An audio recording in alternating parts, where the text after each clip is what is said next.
आज सकाळी माझ्या मोठ्या लेकीची सगळ्यात आवडती भाजी बनवायला लागली किंवा आमटी म्हणू शकता तुम्ही. ती म्हणजे मसुरीच्या डाळीची आमटी. माझ्या मोठ्या लेकीला किंवा आम्हा चौघांना पण ही मसुरीच्या डाळीची आमटी भाकरीसोबत किंवा चपातीसोबत चुरून खायला प्रचंड आवडते. अगदी साध्या पद्धतीची ही आमटी आहे, पण खायला एकदम टेस्टी लागते. पातेल्यामध्ये ना इथं 2 ते 3च चमचे तेल गरम करायला ठेवले. जास्त काही तेल टाकत नाही मी भाज्यांसाठी.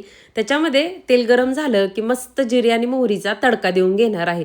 भाजीसाठी लागणारं टमाटर, कांदा, त्यानंतर लसणाच्या पाकळ्या बारीक कट करून ते घेतल्या होत्या. आता तेलामध्ये जिरी मोहरी टाकली आणि समोर दिसतंय तुम्हाला एकदम पातळ असे लसणाचे काप करून घेतले होते. खरं तर हा देशी लसूण नाही बरं का, माझा देशी लसूण संपला आहे, म्हणून हा साधाच लसूण. देशी लसूण जर या आमटीसाठी घातला ना आणखीन टेस्टी लागते ही आमटी.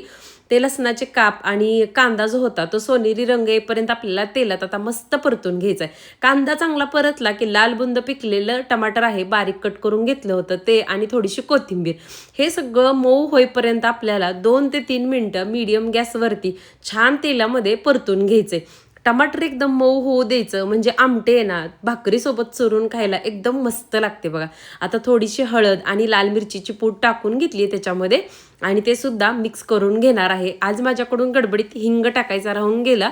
तुम्ही थोडा चिमूटभर हिंग सुद्धा या आमटीसाठी टाका, तुम्हाला नक्की आवडेल ही आमटी.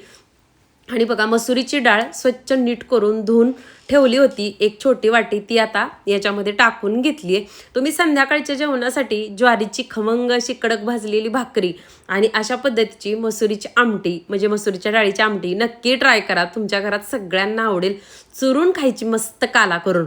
आता याच्यामध्ये ना 1 तांब्या कोमट पाणी टाकून घेतले, चवीपुरतं मीठ टाकले. आता 10 मिनटं बारीक गॅसवरती ही मसुरीच्या डाळीची आमटी मी शिजवून घेणार आहे. माझ्या मोठ्या लेकीला खूप आवडते अशी केलेली साधी मसुरीच्या डाळीची आमटी. आता आमटी एका गॅसवरती शिजते तोपर्यंत इकडं अगोदरच आमटी टाकण्याच्या मी कणिक मळून घेतली होती. छान कणिक भिजली होती, चपात्या बनवून घेतल्या आणि आमटी तोपर्यंत चपात्या बनवेपर्यंत शिजून तयार होती. आता बारीक चिरलेली थोडीशी कोथिंबीर टाकून घेतली आहे आणि बघा कसली मस्त तरी आली अगदी कमी तेलामध्ये सुद्धा आपल्या या मसुरीच्या डाळीच्या आमटीला.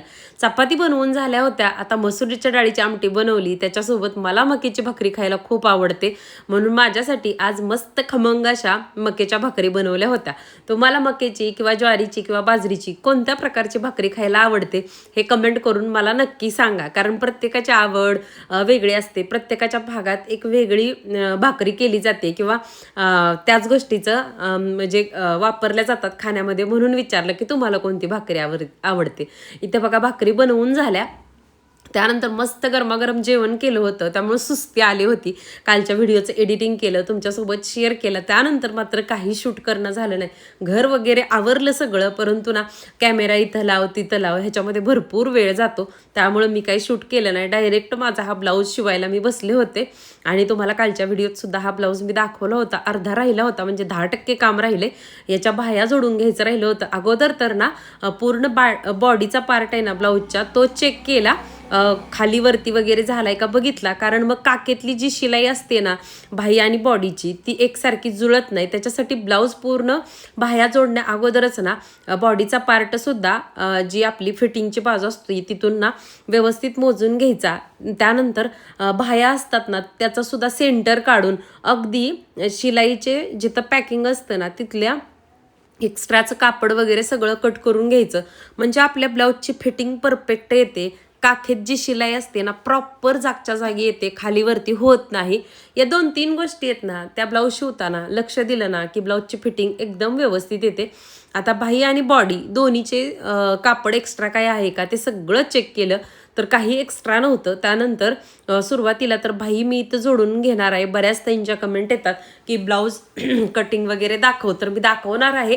सगळ्या गोष्टी तर काही सोबत शक्य होत नाहीत, त्यामुळे हळूहळू एक एक गोष्टी मी नक्की तुमच्यासोबत शेअर करत राहीन.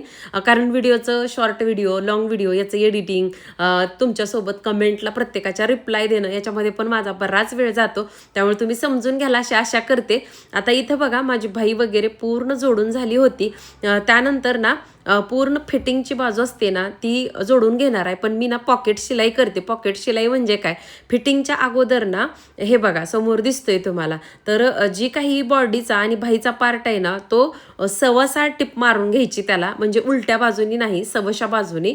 आणि बघा एक्स्ट्राचं कापड जे काही टिप मारल्यानंतर आलं होतं बाहेर ते सगळं कट करून घेतले. आणि बघा आत्ता मात्र याला परत उलट्या बाजूने फोल्ड करून टिप मारणार आहे. अशा पद्धतीनं ब्लाऊजची फिटिंगची शिलाई केली ना तर ब्लाऊज एखादा टोचणारा वगैरे असला ना तर टोचत नाही. किंवा तिथून जर एखाद्या ब्लाऊजचं कापड पण असं असतं बघा की ते धागे एकदम उधळले जातात, त्याच्यासाठी ना अशी ब्लाऊजच्या फिटिंगची पॉकेट शिलाई करायची, म्हणजे ब्लाऊज व्यवस्थित टिकतो, आतून दोरे वगैरे निघत नाहीत आणि ब्लाऊज घातल्यानंतर वळवळत नाही. तर आता माझी फिटिंगसुद्धा करून झाली पूर्ण ब्लाऊजची आणि एकदम पेटीसारखा ब्लाऊज झाला होता. उद्याच्या ब्लॉगमध्ये हा ब्लाऊज घालून एखाद्या साडीवरती मी नक्की दाखवेन की फिटिंग वगैरे कशी बसली.